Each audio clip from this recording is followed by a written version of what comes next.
Shalom, selamat siang bagi kita semua. Pertama-tama, kami mengucapkan puji syukur kepada Tuhan Yang Maha Kuasa karena pada hari ini kelompok kami dapat menyelesaikan hasil penelitian dan juga kami akan mempresentasikan hasil penelitian kami yang berjudul Analisis Segmentasi Siswa Berdasarkan Perilaku Belajar dan Prestasi Akademik Menggunakan Metode Kimis Clustering. Di kelompok kami ada 6 orang yang berkontribusi untuk pembuatan penelitian ini. Yang pertama, saya selaku ketua dari kelompok ini. Perkenalkan, nama saya Daniel Kusman Tomasani dengan NPM 22451801. Dan di sini ada kelima rekan saya. Nama saya Rizal Alfredo Panggabean dengan NPM 222510040. Nama saya Ramson Gunawan Pardosi, NPM 2222510048. Nama saya Daniel Panangin Pasaribu dengan NPM 222510061. Nama saya Daniel Joshua Saputra Tapea dengan NPM 222510071. Saya Heri Marsintong Malau dengan NPM 22510072. Oke, di sini ada latar belakang. Latar belakang, pendidikan adalah fondasi utama dalam membangun SDM berkualitas, SDM, sumber daya manusia. Di era digital, data pendidikan yang melimpah membuka peluang penerapan pendekatan berbasis data, seperti data mining. Salah satu teknik efektif adalah Kimis Clustering, yang dapat mengelompokkan siswa berdasarkan karakteristik seperti jam belajar, kehadiran, nilai, latar belakang orang tua, dan partisipasi ekstrakurikuler. Setiap siswa memiliki karakteristik unik sehingga dibutuhkan strategis pembelajaran yang adaptif. Namun, pengelompokan siswa secara objektif masih menjadi tantangan bagi pendidik. Dengan metode Kimis, siswa dapat dikelompokkan dalam klaster performa rendah, sedang, dan tinggi. Hasil klaster ini diharapkan membantu sekolah merancang intervensi pembelajaran yang lebih tepat, efisien, dan berbasis data guna mendukung transformasi pendidikan yang modern dan evidence-based. Yang kita lihat dari latar belakang ini, penelitian ini, kelompok kami akan membagi atau mengclustering performa rendah, sedang, dan tinggi. Contohnya, ada siswa yang jarang masuk tetapi nilainya tinggi.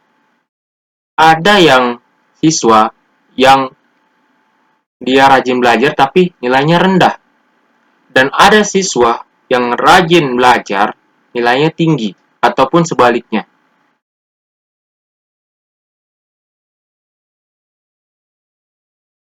Rumusan masalah. Di penelitian kami pakai menggunakan metode Kimis Clustering, ada 5 poin rumusan masalah. Yang pertama, bagaimana cara menerapkan metode Kimis Clustering untuk mengelompokkan siswa berdasarkan karakteristik perilaku, belajar, dan performa akademik. Yang kedua, berapa jumlah klaster optimal yang dapat dibentuk dari data siswa dalam penelitian ini. Yang ketiga, apa saja karakteristik khas yang membedakan masing-masing klaster yang terbentuk dari hasil clustering. Yang keempat, bagaimana hubungan antara hasil pengelompokan klaster dengan status kelulusan siswa? Benar atau valid? Maaf, valid atau nggak valid? Yang poin terakhir, bagaimana hasil clustering tersebut dapat dimanfaatkan sebagai dasar dalam memberikan intervensi pendidikan yang lebih efektif dan personal. Jadi, dalam rumusan masalah yang kami teliti, kami akan mengelompokkan siswa berdasarkan karakteristik perilaku belajar dan performa akademik. Dan juga akan menghitung jumlah klaster optimal dari data siswa tersebut.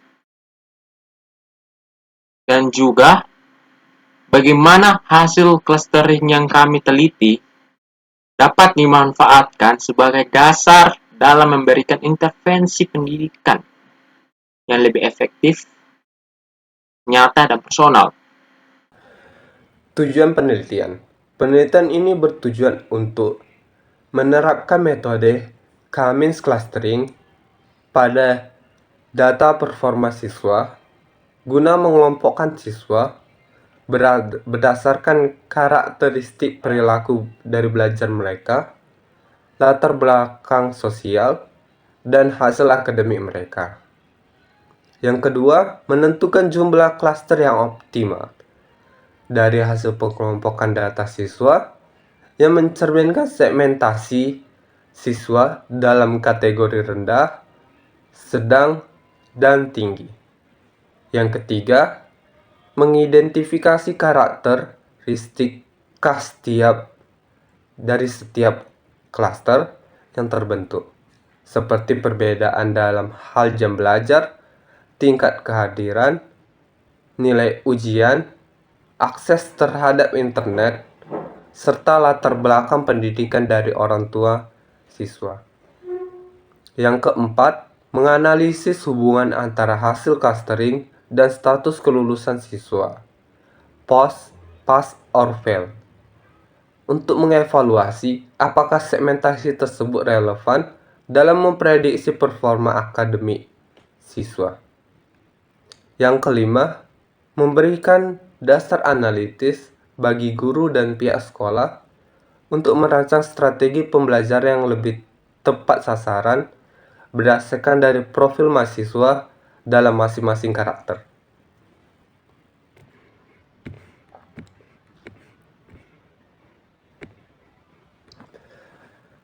Penelitian ini diharapkan dapat memberikan manfaat bagi berbagai pihak, baik secara teoris maupun praktis, antara lain yang bagi pendidikan dan sekolah. Memberikan informasi segmentasi siswa secara objektif berdasarkan perilaku belajar dan performa akademik. Hasil clustering ini dapat dimanfaatkan sebagai dasar untuk merancang strategi pembelajaran yang lebih adaptif, terarah, dan sesuai dengan kebutuhan masing-masing kelompok siswa. Bagi siswa, membantu siswa mendapatkan pendekatan pembelajaran yang lebih personal dan sesuai dengan karakteristik belajar mereka, sehingga diharapkan dapat meningkatkan motivasi dan hasil dari belajar siswa tersebut. Yang ketiga, bagi pengambil kebijakan pendidikan, memberikan wawasan berbasis data untuk pengambilan keputusan dalam merancang intervensi pendidikan, seperti pemberian bimbingan belajar tambahan, dukungan teknologi, atau kebijakan peningkatan kehadiran siswa. Selanjutnya, bagi peneliti dan akademis, menjadi referensi dalam pengembangan penerapan metode data mining, khususnya Cummins clustering, dalam bidang pendidikan. Penelitian ini juga membuka peluang untuk studi lanjutan dengan dataset yang lebih besar atau algoritma yang berbeda. Bagi pengembang teknologi pendidikan, menyediakan contoh penerapan teknologi analitik dalam dunia pendidikan yang dapat dijadikan dasar dalam pengembangan sistem pendukung keputusan, dashboard monitoring siswa, atau sistem rekomendasi pembelajaran.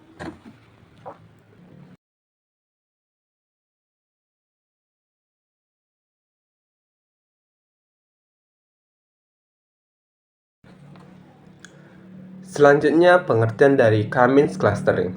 Cummins clustering adalah salah satu metode pengelompokan data atau clustering yang paling sederhana dan sering digunakan. Algoritma ini bekerja dengan cara membagi data dalam sejumlah kelompok atau cluster berdasarkan kemiripan nilai, kemudian mencari pusat dari setiap cluster yang disebut centroid.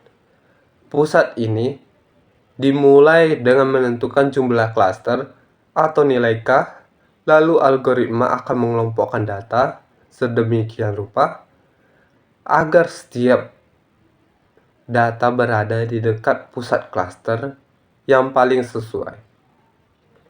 Proses ini terus diulang hingga posisi cluster tidak banyak berubah lagi. Cummins banyak data digunakan karena cepat, mudah diterapkan, dan efektif untuk data yang berukuran sedang hingga besar. Dalam konteks pendidikan, metode ini dapat digunakan untuk mengelompokkan siswa berdasarkan data seperti kehadiran, nilai ujian, dan kebiasaan dari belajar mahasiswa tersebut. Pengertian dari clustering dan tujuannya adalah teknik dalam data mining yang digunakan untuk mengelompokkan data ke dalam beberapa kelompok atau cluster berdasarkan kesamaan karakteristiknya. Data yang mirip akan dikelompokkan dalam satu cluster, sedangkan data yang berbeda akan masuk ke dalam cluster lain. Tujuan utama dari clustering adalah untuk menentukan pola atau struktur tersembunyi dalam data tanpa menggunakan label. Dalam pendidikan, clustering bisa membantu mengelompokkan siswa berdasarkan perilaku dari belajar, nilai ujian, atau faktor sosial seperti pendidikan orang tua masing-masing dari siswa tersebut. Hasil pengelompokan ini dapat digunakan untuk memahami kebutuhan dari siswa tersebut dan menyusun strategi pembelajaran yang lebih efektif. Clustering juga bermanfaat dalam menyederhanakan data yang kompleks sehingga kelompok menjadi kelompok yang lebih mudah dianalisis.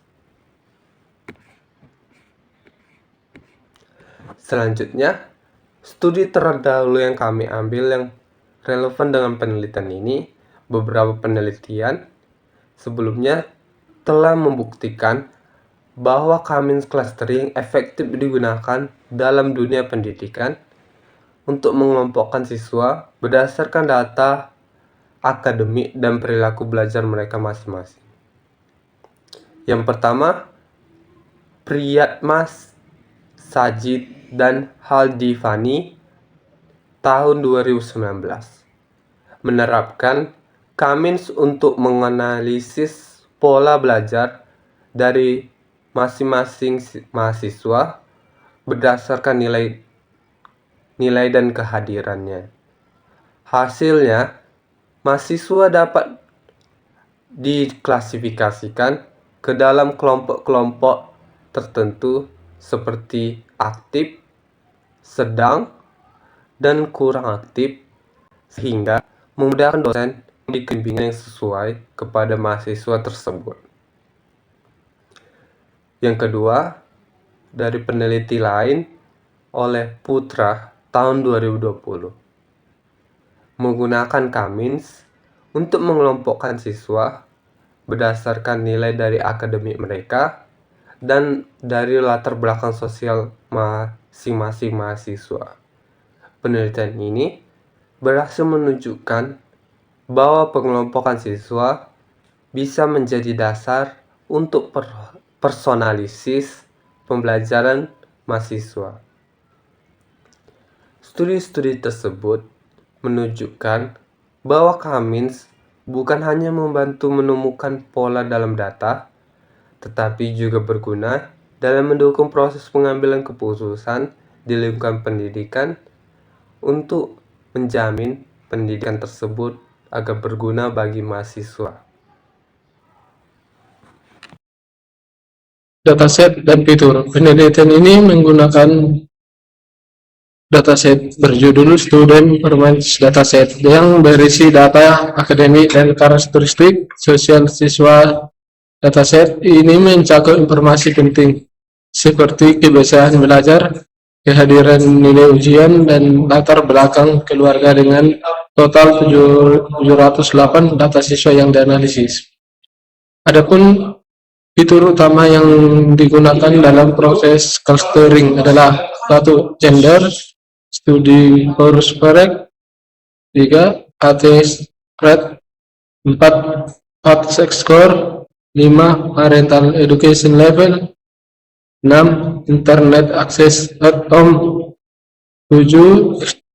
Extracurricular activities, dan 8. Final M score. Selain itu, fitur PATH atau file digunakan hanya untuk analisis akhir, bukan sebagai bagian dari proses clustering.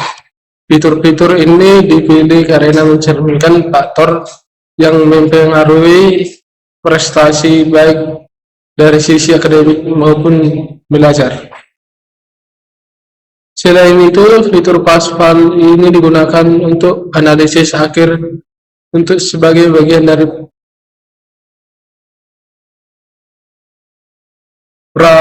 praprosesan data. Sebelum data dianalisis menggunakan metode Kamins, clustering digunakan beberapa tahap pemrosesan agar dapat setiap untuk diolah secara numerik dan menghasilkan hasil clustering yang optimal. Langkah-langkah pemrosesan yang dilakukan antara lain: 1. Fitur kategorial. Beberapa fitur seperti gender, parental education level, inter access at home, dan akses merupakan data kategorial. Oleh karena itu, dilakukan proses label encoding agar data tersebut dapat diubah menjadi nilai numerik. Normalisasi data. Seluruh data numerik dinormalisasikan menggunakan standar Keller sehingga semua fitur memiliki skala seimbang. Hal penting karena kan sensitif terhadap perbedaan skala fitur. Reduksi dimensi untuk visualisasi. Setelah proses clustering dilakukan reduksi dimensi menggunakan teknik PCA atau Partial Component Analysis agar hasil cluster dapat divisualisasikan dalam bentuk dua dimensi atau PC1 dan PC2 yang kemudian diskalakan ke rentang 0 sampai 100 dengan min scalar. Proses pemrosesan ini memastikan bahwa data yang digunakan untuk dalam proses clustering bersih, seragam, dan siap untuk dianalisis lebih lanjut. Penentuan jumlah cluster dengan metode. Penentuan jumlah cluster optimal merupakan tahapan penting dalam penerapan algoritma Kamins clustering karena nilai ini akan mempengaruhi bagaimana data dikelompokkan, tingkat kedekatan antara data dan setiap cluster.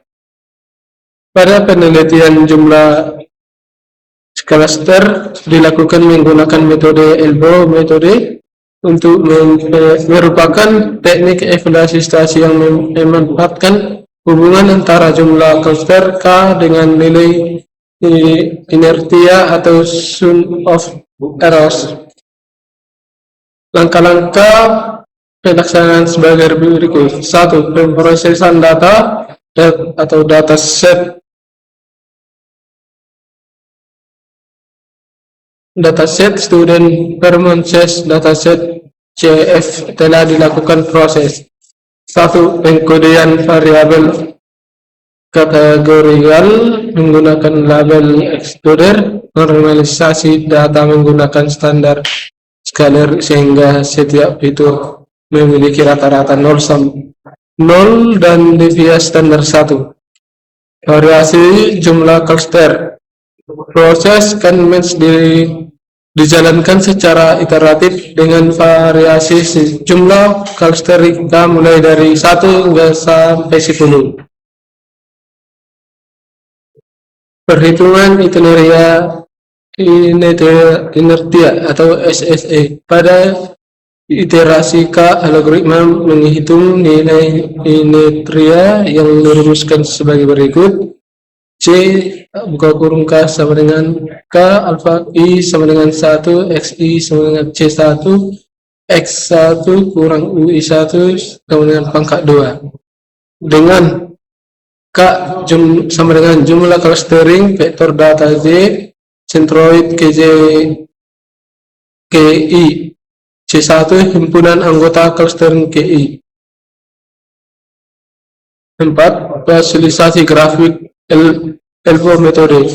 Nilai divisualisasikan pada grafik dengan sumbu X jumlah clustering K, sumbu Y nilai inertia.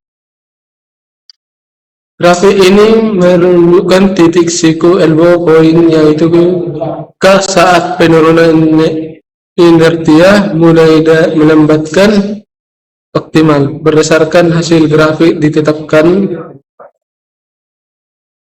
jumlah clustering optimal sebesar K3 karena setelah nilai penurunan inertia relatif kecil.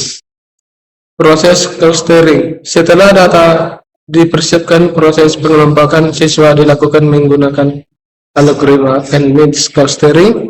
Dalam penelitian ini, jumlah clustering yang diperoleh berdasarkan dengan elbow metode yaitu 3 atau K3 untuk mewakili 3 kondisi siswa yaitu rendah, sedang, tinggi. Algoritma convenience bekerja melalui 2 tahap utama yang dilakukan secara berulang.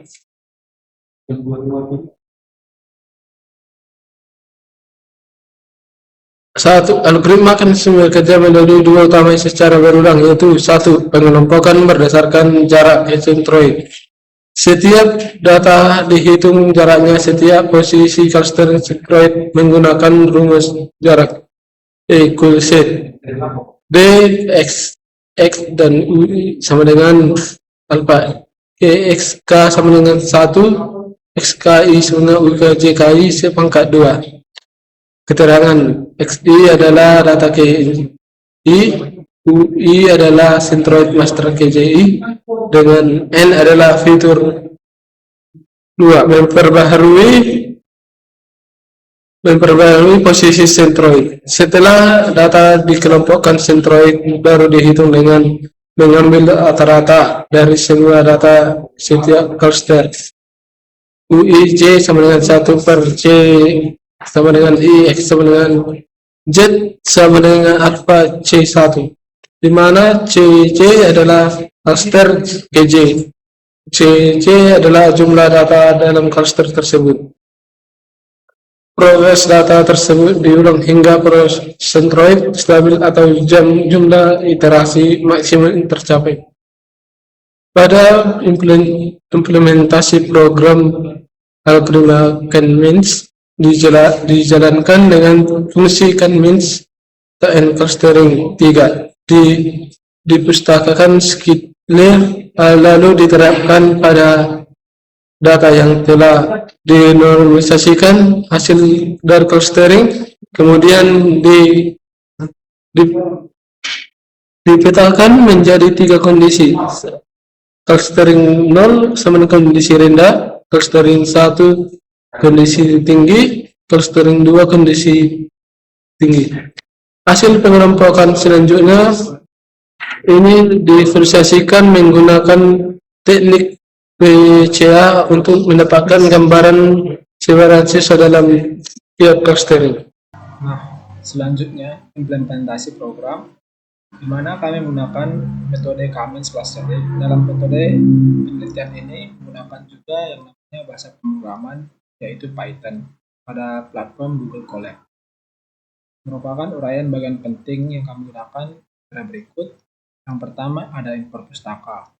Program yang diawali dengan mengimport pustaka ini diperlukan yaitu pandas, yang dimana pandas ini gunanya untuk memanipulasi data. Kemudian ada yang namanya skitlearn, yang dimana ini digunakan sebagai processing data, penerapan Cummins, dan reduksi dimensi PCA. Kemudian kami juga menggunakan import matplotlib ini sebagai bentuk visualisasinya. Kemudian NumPy untuk menghitung jika ada nanti number yang akan diterapkan pada implementasi kami, termasuk jarak Euclidean-nya. Yang kedua, pembacaan dataset, di mana dataset ini dibaca menggunakan pd.if_cfs untuk membuat file student performance dataset.cff ke dalam data frame. Yang ketiga, di sini kami menggunakan pemilihan feature untuk clustering, di mana feature ini merupakan program yang dipilih sebagai kolom yang relevan, yaitu variabel demografi, perilaku belajar, dan hasil akademik sebagai dasar segmentasi. Seperti ini programnya, di mana future kemudian dimasukkan ke dalam, bisa dibilang array, yang dimana tersebut juga berisi banyak variabel. Kemudian data sama dengan df future.copy, yang dimana data ini digunakan untuk memanggil hasil dari feature. Yang keempat, encoding variabel kategorial. Variabel kategorial seperti gender, parental, education level, diskonversi menjadi nilai numerik menggunakan label encoder. Di mana di sini juga akan pakai ls sama dengan label encoder, kemudian data call sama dengan left_fit_transform data call. Implementasi yang kelima, di sini kami menggunakan normalisasi data, yang dimana data dinormalisasi dengan standar scalar, sehingga setiap feature nantinya memiliki rata-rata 0 dan divisisinya sama dengan 1. Hal ini mencegah agar fitur berskala besar mendominasi hasil clusteringnya. Kemudian penerapan yang ke-8, kami menggunakan penerapan Cummins dengan K sama dengan 3. Yang dimana berdasarkan hasil elbow method, program menentukan jumlah cluster sebanyak 3 dan melakukan segmentasi data dengan algoritma K sama dengan Cummins atau Cummins. Yang dimana Cummins sama dengan Cummins dalam kurung, di sini cluster yang pertama sama dengan 3 dan step-nya 42 dan NI init-nya sama dengan 0. Maka DF-nya, F clusternya sama dengan Cummins fit_predict data scales. Yang implementasi program ke-9 ada yang namanya interpretasi label cluster, yang dimana def interpret_cluster itu sama dengan cluster, df kondisi df cluster.apply interest cluster. Nah, di sini digunakan karena dihasilkan sebagai label deskriptif, yang dimana berisi kondisi antara rendah, sedang, atau tinggi, sedangkan sesuai dengan karakteristik hasil cluster. Kemudian implementasi program ke-11 ada yang namanya skala dari 0 sampai 100. Hasil proyeksi PCA diskalakan dalam rentang 0 sampai 100 menggunakan min max scale untuk memperoleh interpretasi visualnya. Yang ke-12 ada yang namanya visualisasi berdasarkan kondisi cluster, yang dimana program ini dihasilkan sebagai scatter plot yang menunjukkan distribusi data berdasarkan kondisi. Nah, pada Placer Scout ini dipakai DF PC1, kemudian DF PC2, dan C sama dengan DF warna kondisinya tersebut. Implementasi program yang ke-13 yaitu visualisasi berdasarkan status lulus atau gagal. Di sini juga sama, nggak mirip seperti yang saya sebutkan klasternya. PLT, Dance Cluster, DF, PC1, DF, PC2, C sama dengan DF, warna status. Nah, visualisasi tambahan dibuat untuk menunjukkan distribusi kelulusan siswa dalam setiap klasternya. Baik, selanjutnya di sini saya akan menjelaskan kode program atau implementasi program untuk visualisasi pengelompokan sentroid, di mana untuk kode programnya ini, dimana program ini untuk memusatkan anggota masing-masing klaster di sekitar satu titik acak yang dipilih sebagai sentroid utama. Kemudian ada pun implementasi program untuk menghitung jarak Euklidean ke sentroid utama, yaitu ini. Bisa dilihat di sini kode programnya. Kemudian program ini digunakan untuk menghitung jarak Euklidean setiap titik terhadap sentroid visual clusternya, di mana rumus untuk jarak Euklidean yang digunakan yaitu ini. Kemudian hasil perhitungannya akan ditampilkan dalam bentuk statistik jarak rata-rata, minimum dan maksimum.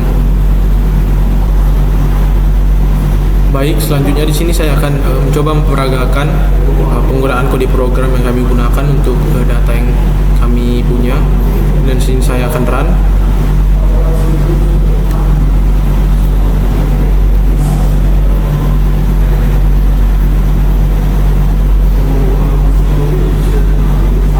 Nah, seperti yang terlihat, ini dia hasil dari kode program yang kami gunakan untuk data kami.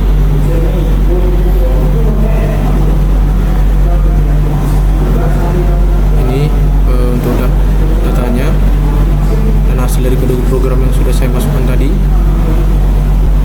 Kemudian selanjutnya untuk hasil penelitiannya, pada hasil penelitian ini disajikan hasil dari penerapan metode K-means clustering terhadap data performa akademik siswa yang telah dikumpulkan dan diproses sebelumnya.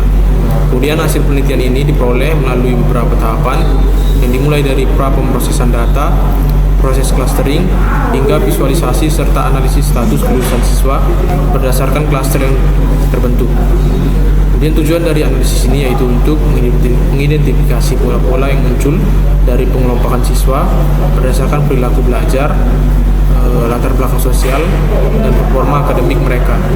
Hasil yang diperoleh kemudian digunakan untuk melihat sejauh mana metode clustering dapat memberikan informasi yang bermakna dalam konteks pendidikan. Baik, kemudian di sini saya akan menjelaskan untuk visualisasi dari hasil penentuan jumlah klaster dengan menggunakan metode ELBO atau metode ELBO.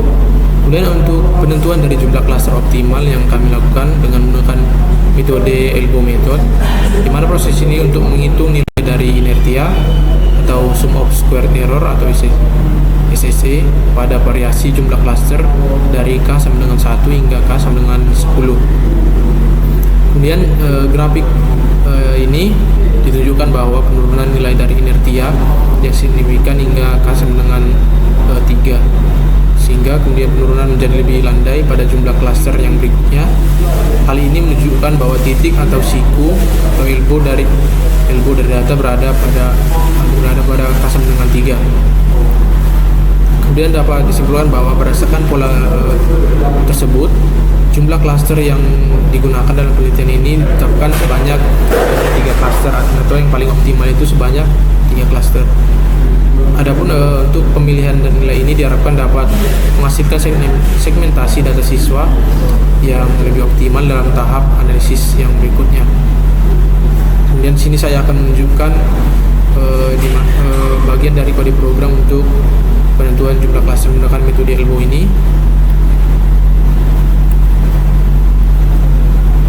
Untuk bagian kode programnya untuk penentuan jumlah klaster menggunakan metode ELBO, adapun kode programnya itu ini dia kode program untuk menghasilkan klaster yang optimal dengan menggunakan metode ELBO atau ELBO method. Dan itu hasilnya yang itu ini dia dia hasil untuk elbow methodnya.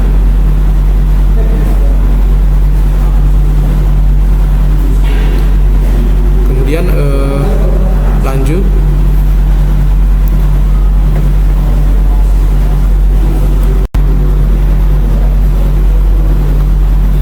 untuk sini saya akan menjelaskan visualisasi dan karakteristik dari klaster yang sudah diperoleh. Adapun visualisasinya dapat dilihat di gambar ini, di mana data dikelompokkan atau key-means-nya K sama dengan 3 atau klasternya ada sebanyak 3 yang divisualisasikan dengan PCA 2D, di mana pada bagian ini yang merah ini untuk bagian yang klasternya rendah, kondisi rendah, kemudian yang berwarna kuning untuk klaster yang sedang, kemudian yang hijau itu untuk yang klasternya yang tinggi, di mana siswa dengan perilaku serupa membentuk pola yang terpisah. Kemudian ada pun untuk klaster 0 atau yang kondisi rendah, di mana jumlah siswa yang masuk pada klaster ini sebanyak 263 orang. Adapun untuk klaster yang satunya atau yang kondisi sedang, jumlah yang masuk pada kelompok klaster ini sebanyak 229 orang. Kemudian untuk klaster yang kedua, yaitu klaster yang kondisinya tinggi, jumlah siswa yang masuk pada klaster ini yaitu sebanyak 216 siswa. Kemudian berdasarkan ini, pada klaster 0 atau kondisi rendah, siswa pada klaster ini itu memiliki jam belajar yang rendah, nilai ujian yang rendah juga, dan serta tingkat kehadirannya yang kurang, dan notabene-nya berasal dari keluarga yang dengan tingkat pendidikan yang rendah dan juga akses internetnya yang kurang. Kemudian ada pun untuk klaster yang satu atau yang kondisi sedang, pada siswa pada klaster ini memiliki kebiasaan belajar dan performa akademik yang sedang juga, kemudian tingkat kehadiran yang cukup baik dan berasal dari tingkat keluarga yang bervariasi. Kemudian untuk klaster 2-nya atau yang untuk kondisi tinggi, di mana siswa pada klaster ini itu memiliki performa akademik yang tinggi, kemudian tingkat kehadiran yang tinggi, dan serta memiliki dukungan keluarga yang cukup baik.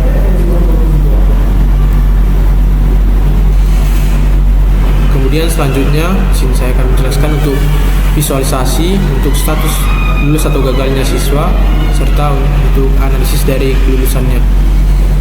Berikut ini gambar dari untuk visualisasi status lulus atau gagalnya dan analisis kelulusan dari siswa.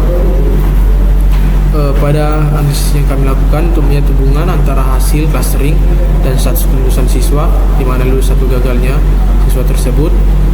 Pada visualisasi ini ditunjukkan distribusi siswa berdasarkan klaster dan status kelulusannya, di mana untuk yang berwarna merah ini itu yang siswanya yang gagal, kemudian yang berwarna kuning itu untuk siswa yang lulus berdasarkan klaster sedang, kemudian yang hijau itu yang lulus berdasarkan klaster yang tinggi. Sini saya akan menunjukkan kode program untuk bagian visualisasi. Di sini ada ini dia kode program untuk visualisasi jumlah siswa berdasarkan kondisi klasternya. Dan di bawah ini adalah kode program untuk visualisasi siswa berdasarkan status kelulusannya atau gagalnya siswa tersebut dan kondisi klasternya. Untuk hasilnya ada di bawah sini. Ini dia untuk visualisasi jumlah siswa berdasarkan kondisi klaster dan visualisasi siswa berdasarkan status kelulusan atau gagalnya siswa tersebut. Dan berdasarkan hasil dari program yang akan dapat, di mana siswa yang berada pada klaster rendah ada yang gagal itu sebanyak 263 orang dan yang lulus tidak ada. Kemudian untuk yang kondisi klaster sedang, yang gagal itu siswanya ada sebanyak 37 orang dan yang lulus ada sebanyak 192 orang. Kemudian untuk yang klaster yang tinggi ada Adapun siswa yang gagal itu ada sebanyak 54 orang dan yang lulus itu ada sebanyak 162 orang. Kemudian berdasarkan semua data ini yang telah didapatkan sebelumnya, didapatkan bahwa diperoleh bahwasannya jumlah dari siswa yang kami gunakan yaitu sebanyak 708 siswa, di mana yang distribusinya terdapat sebanyak 354 siswa yang lulus dan 354 siswa yang lainnya juga yang tidak lulus atau yang gagal, sehingga diperoleh bahwa setengah dari jumlah siswa itu lulus dan setengah lagi itu yang gagal, seperti itu. Lalu selanjutnya itu output yang terakhir yang akan ditampilkan dari kode program yang menerapkan metode K-means clustering, yaitu adalah visualisasi pengelompokan sentroid sesuai dengan kelompok klasternya masing-masing. Selain visualisasi hasil klaster menggunakan proyeksi prinsipal komponen analisis atau PCA, penelitian ini juga menyajikan presentasi tambahan berupa visualisasi hasil pengelompokan sentroid. Visualisasi ini dibuat untuk memberikan gambaran yang lebih intuitif mengenai distribusi anggota setiap klaster dengan cara memusatkan posisi titik data secara relatif di sekitar satu sentroid utama. Pada visualisasi ini, satu sentroid utama untuk masing-masing klaster dipilih secara acak sebagai titik pusat referensi visual. Seluruh anggota klaster kemudian ditempatkan secara terdistribusi di sekitar sentroid tersebut sesuai dengan jarak sentroidnya menggunakan rumus Euclidean. Langsung saja kita tampilkan kode programnya. Pada kode program ini, pada bagiannya itu, ya, ini adalah penampilan hasil visualnya. Output tersebut ditampilkan dari mulai kode program visual code hingga ke menampilkan print statistik jarak Euclidean ke sentroid utama dari setiap kelompok cluster. Lalu berikut adalah outputnya dengan judul visualisasi siswa atau sentroid dikelompokkan sesuai dengan clusteringnya masing-masing. Dapat kita lihat di sini pada cluster 0, yakni kondisi rendah, 263 siswa yang berkondisikan rendah dari 708 siswa. Kondisi rendah yang dimaksud di sini adalah siswa memiliki jam belajar yang rendah, nilai ujian yang rendah, serta tingkat kehadiran yang kurang. Umumnya berasal dari latar belakang keluarga dengan tingkat pendidikan rendah dan keterbatasan akses. Keterbatasan akses di sini maksudnya itu seperti keterbatasan akses internet. Serta juga pada klaster ini seluruh siswanya itu tidak mengikuti kegiatan ekstrakurikuler, sehingga dapat kita simpulkan pada klaster ini terdapat total 263 siswa yang gagal pada ujian terakhirnya atau tidak dianggap lulus. Lalu selanjutnya itu adalah klaster 1, yakni klaster yang berkondisikan sedang. Pada klaster ini terdapat 229 siswa yang berkondisi sedang dari 708 siswa. Kondisi sedang yang dimaksud di sini adalah siswa dengan kebiasaan belajar dari performa akademiknya sedang, tingkat kehadiran cukup baik, dan nilai ujian berada di rentang menengah atau nilainya itu berada pada rata-rata. Lalu karakteristik latar belakang siswa dalam klaster ini cukup bervariasi. Bervariasi yang dimaksud di sini adalah misalnya beberapa siswa dari klaster ini memiliki akses internet di rumahnya masing-masing. Lalu beberapa dari siswanya itu mengikuti kegiatan ekstrakurikuler, dan beberapa dari siswanya ini orang tuanya itu berasal dari atau tidak melanjutkan pendidikannya itu ke jenjang yang lebih tinggi lagi. Sehingga dapat kita simpulkan pada klaster ini, dari 229 siswa pada klaster ini dianggap lulus tetapi dengan nilai rata-rata saja. Lalu selanjutnya itu klaster yang terakhir, yakni klaster 2 yang berkondisi tinggi, yang dimana terdapat 216 siswa yang berkondisi tinggi dari 708 siswa. Berkondisi tinggi ini dimaksud yakni adalah siswa memiliki performa akademik tinggi, jam belajar yang konsisten, tingkat kehadiran yang baik, serta dukungan keluarga yang kuat. Serta banyak dari mereka juga aktif dalam kegiatan ekstrakurikuler.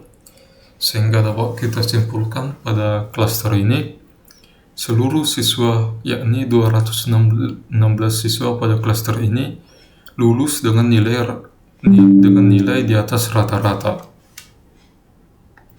Output ini selain menampilkan visualisasi siswa atau sentroid yang dikelompokkan sesuai dengan klasternya masing-masing, output ini juga menampilkan statistik jarak Euclidean ke sentroid utama dari setiap kelompok klasternya.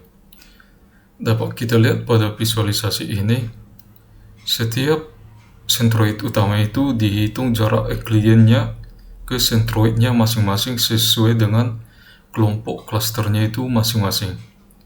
Setelah jarak Euclidean-nya dihitung, maka dilakukan proses yang namanya itu pembaruan posisi sentroid, yang dimana pada pembaruan posisi sentroid ini akan dilakukan proses looping yang berketerusan hingga posisi sentroidnya itu bertepatan dengan sentroid utama atau berdekatan dengan sentroid utama pada setiap kelompok klasternya yang telah ditentukan masing-masing. Sehingga dapat kita lihat di sini hasilnya ini, yakni adalah pada klaster 0 yang berkondisi rendah, jumlah siswa yakni 263 dengan rata-rata jaraknya itu adalah 4,970. Lalu jarak minimumnya itu adalah 0,046 dan jarak maksimumnya itu adalah 9,963. Lalu klaster 1 dengan kondisi sedang di sini, jumlah siswanya itu adalah 229 dengan rata-rata jaraknya itu 5,098. Lalu jarak minimumnya itu adalah 0,098 dan jarak maksimumnya itu 9,997. Lalu klaster yang terakhir dengan kondisi tinggi, yakni jumlah siswanya itu adalah 216 dengan rata-rata jarak 5,274, jarak minimumnya itu 0,092 dan jarak maksimumnya itu adalah 9,969. Sehingga dapat kita lihat di sini, dapat kita lihat dari hasil output yang telah saya jelaskan tersebut, dapat dilihat bahwa jarak rata-rata anggota klaster terhadap sentroid berkisar antara 4,970 hingga 5,2774, dan hal ini menunjukkan sebarang relatif yang cukup seragam di setiap klaster. Jarak minimum mendekati 0 menandakan adanya data yang sangat dekat dengan sentroid utama, sementara jarak maksimum sekitar 9,9 menunjukkan batas sebaran anggota klaster pada visualisasi. Selanjutnya itu adalah pembahasan. Berdasarkan hasil clustering menggunakan metode Cummins dan analisis status kelulusan siswa, dapat disimpulkan bahwa pola-pola perilaku belajar dan performa akademik siswa dapat diklasifikasikan secara bermakna ke dalam 3 kategori kondisi, yakni rendah, sedang, dan tinggi. Setiap klaster menunjukkan ciri khas yang berbeda, baik dari segi jam belajar, kehadiran, nilai ujian, hingga latar belakang sosial siswa seperti pendidikan orang tua, dan akses internet. Dari visualisasi dan distribusi data yang ditemukan bahwasannya itu klaster rendah menunjukkan risiko kegagalan akademik yang tinggi, yang dapat diprediksi dari nilai yang rendah, tingkat kehadiran yang buruk, serta minimnya akses dan dukungan belajar di rumah. Lalu klaster sedang mempresentasikan kelompok siswa yang berada di titik tengah dan berpotensi untuk berkembang ke arah klaster tinggi dengan intervensi yang tepat. Dan klaster tinggi memiliki hubungan yang kuat dengan status kelulusan, menunjukkan bahwa perilaku belajar yang baik dan dukungan lingkungan belajar yang memadai sangat berkontribusi terhadap keberhasilan akademik. Lalu di sini hasil ini juga memiliki beberapa implikasi penting dalam dunia pendidikan. Antara lain yakni pertama, early warning system dengan mengelompokkan siswa berdasarkan data akademik dan kebiasaan belajar. Sekolah dapat mengidentifikasi siswa berisiko lebih awal dan merancang strategi intervensi yang sesuai. Lalu yang kedua, dasar penyesuaian strategi pembelajaran. Di sini guru dapat menyesuaikan pendekatan mengajar berdasarkan kondisi klaster siswa. Misalnya siswa dari klaster rendah mungkin membutuhkan bimbingan lebih intensif dan pendekatan pembelajaran yang lebih personal. Lalu yang ketiga yakni evaluasi dan perencanaan akademik. Di sini sekolah dapat menggunakan hasil clustering sebagai data pendukung dalam pengambilan keputusan, seperti penyusunan kelas remedial, penjadwalan pengayaan, atau pembentukan kelompok belajar. Lalu di sini ada juga peningkatan kerjasama orang tua. Dengan mengetahui bahwa latar belakang keluarga atau pendidikan orang tua dan akses internet berpengaruh pada performa siswa, sekolah dapat mengajak orang tua untuk lebih terlibat dalam proses belajar anak. Jadi kesimpulannya, penelitian ini bertujuan untuk mengelompokkan siswa berdasarkan perilaku belajar, latar belakang sosial, dan hasil akademik menggunakan metode key means clustering, yaitu dari proses analisis yang dilakukan, diperoleh 3 klaster utama yang mempresentasikan kondisi siswa, yaitu kondisi rendah, kondisi sedang, dan kondisi tinggi. Hasil clustering menunjukkan bahwa metode Key-Means mampu memetakan siswa ke dalam kelompok yang memiliki karakteristik yang jelas dan konsisten. Klaster dengan kondisi rendah umumnya terjadi dari siswa dengan jam belajar yang sedikit, kehadiran yang rendah, nilai ujian yang buruk, serta keterbatasan dukungan belajar di rumah. Sebaliknya, siswa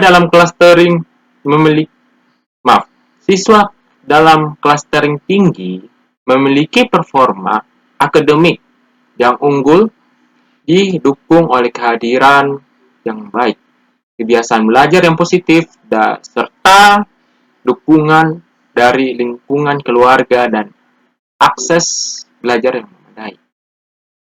Jadi, kesimpulan yang kami berikan dalam penelitian ini menunjukkan bahwa metode Key-Means clustering yang kami bawa efektif dalam mengelompokkan siswa dalam 3 klaster utama.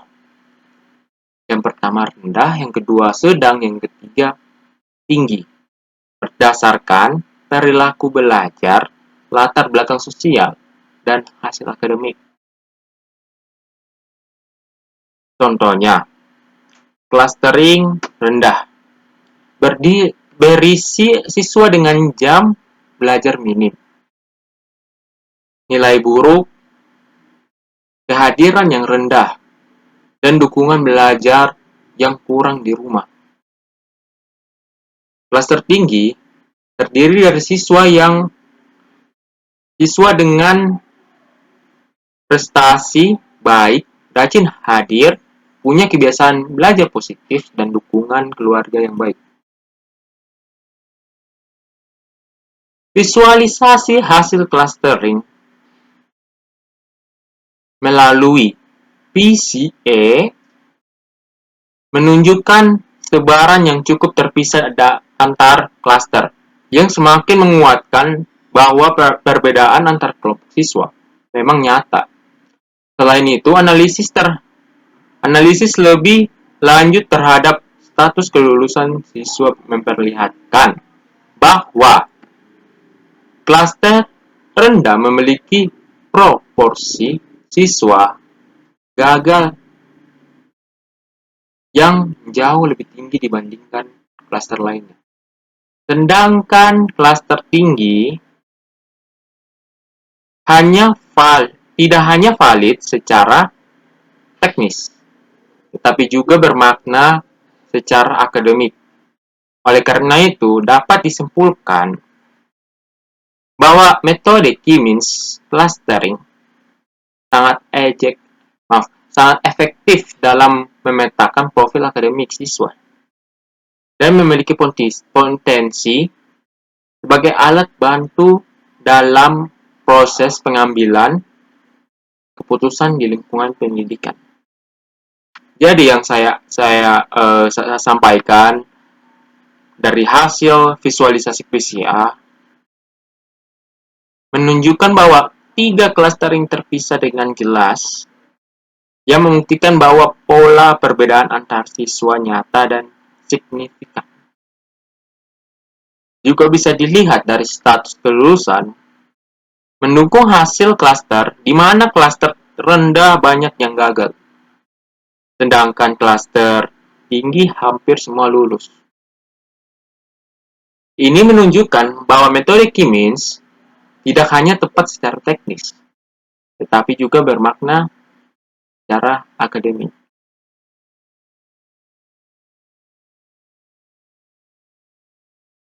Di penelitian ini, kami ada saran dari penelitian yang kami teliti. Berdasarkan hasil yang diperoleh, disarankan agar pihak sekolah dan pendidik mulai mempertimbangkan pendekatan berbasis data dalam memahami dan memantau perkembangan siswa.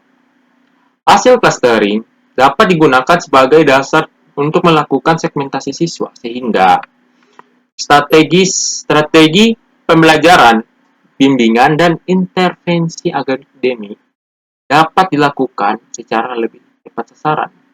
Siswa dalam klaster rendah perlu mendapatkan perhatian khusus seperti bimbingan tambahan, motivasi belajar, dan atau keterlibatan orang tua yang lebih intens. Di sisi lain, siswa yang memiliki klaster tinggi bisa diarahkan untuk mempertahankan performa dan bahkan dilibatkan menjadi mentor sebaya. Selain itu, penelitian ini diharapkan dapat menjadi referensi awal bagi penelitian lanjutan yang ingin mengembangkan sistem prediksi dan pengelompokan siswa berbasis data dengan cangkupan yang lebih luas dan metode yang lebih kompleks. Penerapan model seperti ini dalam sistem manajemen pendidikan akan membantu meningkatkan efisiensi proses pembelajaran sekaligus memperkuat pengambilan keputusan yang berbasis bukti. Jadi, bisa disimpulkan dari saran yang saya baca, agar sekolah dan guru mulai menggunakan pendekatan berbasis data dalam menilai dan memantau perkembangan siswa. Jadi, diharapkan dapat menjadi dasar untuk pengembangan sistem prediksi dan pengelompokan siswa yang lebih luas dan kompleks.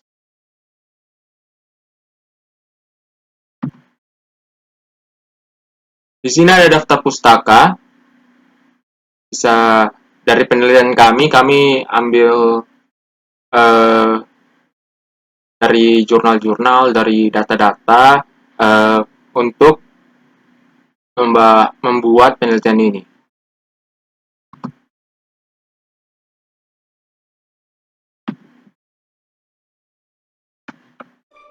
Terima kasih banyak atas perhatiannya. Dengan penerapan metode seperti ini dalam sistem manajemen pendidikan, diharapkan proses pembelajaran bisa lebih efisien, adil, dan tepat sasaran, serta mendukung pengambilan keputusan yang berbasis data dan bukti nyata. Sekian dari kelompok kami. Apabila ada kesalahan kata, mohon dimaafkan. Shalom. Terima kasih.